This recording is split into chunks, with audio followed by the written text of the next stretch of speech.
Greetings, this is the Questing GM, and this is RPG A Day 2020 Day 12.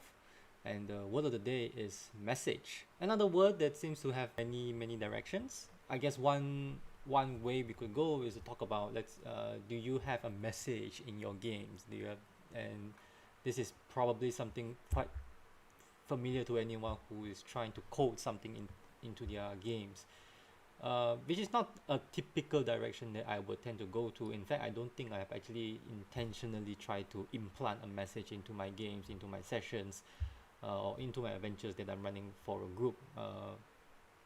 Even in the rare occasions that I actually do have to homebrew something, it at the same time it cannot be really totally denied that role-playing games, you know, can have that potential if it's used in that approach. And maybe there is some interesting ways that the role-playing format or the role-playing medium can actually be more useful to embed messages into, to learn whatever the dungeon master, whatever the game master intends. And this can be probably come in the form of themes and some of the mechanics.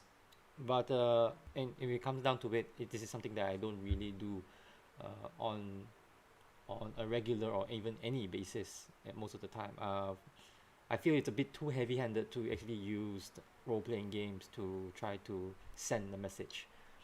But if there's one thing I can say, that I have things that make me want to think about messages in role-playing games, is sometimes it's always the constant challenge for a game master to try to send a message to the player of what is exactly happening to them. So if you imagine the game master being an interface of the players and their characters and the world that they are surrounded in, the fictional world that they are surrounded in, uh, most of the time the burden of description falls upon the game master. One of the skills, a valued skill of a game master, is knowing how to describe something that is both either enticing, exciting, or at least understandable by the characters enough that they can make a decision on their next course of action.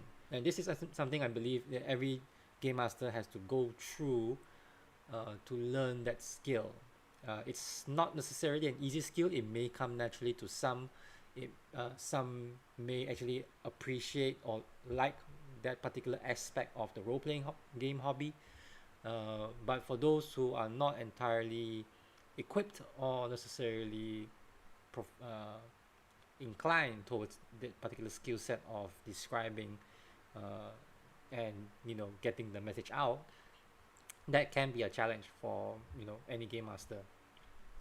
So I guess in a way if you look at it as a skill set, then that's and if you find that it's something that's lacking in your games, then definitely really try to look up into many techniques, many methods that can be used to improve that. For myself, I tend to look towards more writing techniques, most typically novel writing, world building, uh, and those are the techniques that has many similar principles that can be transferred over between role-playing games and writing. Although I would say they are not always 100% applicable.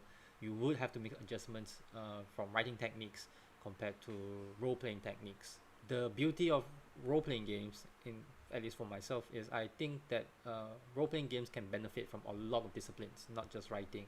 It can even come from acting, it can come from improvisation, it can even come to a certain aspect of filmmaking, in the sense of how do you visualize your scenes, how do you plan your scenes.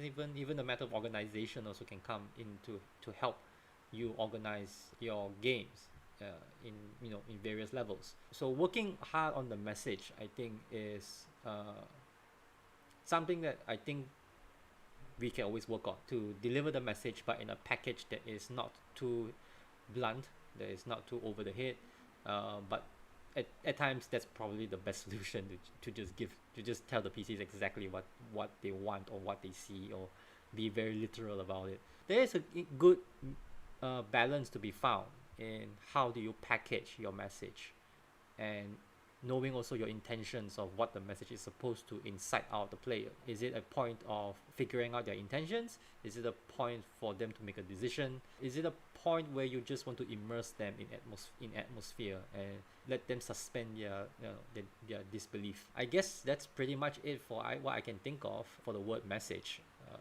If there's a real actual guiding principle that probably helps me, is the McLuhan phrase that the medium is the message, and the role playing game is definitely a very unique medium that definitely delivers a very special kind of message. So how do you use role playing games to deliver your message? Whether whether it's an agenda, or whether it's just letting the players play the game. That at least I always strive to work on at all times, and maybe we all do the same. So I guess that'll be all for RPG A Day 2020, day number 12 for the word message. So I'll see you all on day 13.